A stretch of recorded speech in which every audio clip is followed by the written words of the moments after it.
আসামিকে ক্রসফায়ার দেয়া হবে বলে প্রথমে আসামির স্ত্রীকে ভয় দেখানো হতো। এরপর ক্রসফায়ার থেকে মুক্তি দেওয়ার শর্ত হিসেবে প্রস্তাব রাখা হতো শারীরিক সম্পর্কের। স্বামীকে বাঁচাতে র্যাব কর্মকর্তার সঙ্গে করতে হতো সম্পর্ক। এভাবে ভয় দেখিয়ে রোজা ভাঙিয়ে এক নারীকে ধর্ষণ করেন বলে অভিযোগ উঠেছে আলেপ উদ্দিন নামে তৎকালীন র্যাব কর্মকর্তার বিরুদ্ধে। এই নারীর স্বামীকে আটকে রেখে বারবার সেই নারীকে ধর্ষণ করে আলেপ উদ্দিন।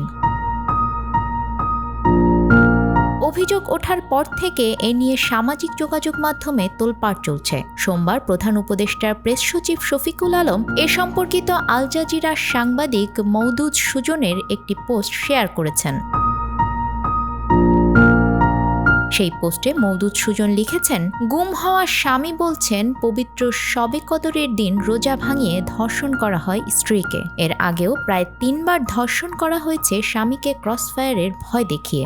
শেষবার ধর্ষণের পর স্ত্রীর মানসিক অবস্থার অবনতি হয় এবং কিছুদিন পরে মৃত্যুবরণ করেন।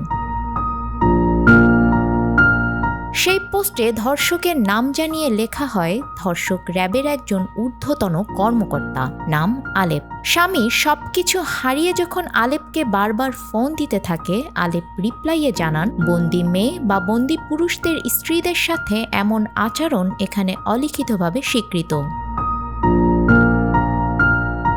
মওদুদ সুজন সেই র্যাব কর্মকর্তার বিচার চেয়ে লেখেন, মানুষ কতটা নিচুতে নামলে নিজের মা, স্ত্রী, মেয়ে থাকা সত্ত্বেও একজন বন্দির স্ত্রীকে এমনভাবে ট্রিট করে। এই র্যাব কর্মকর্তা আলেপের বিচার সবার আগে হওয়া উচিত।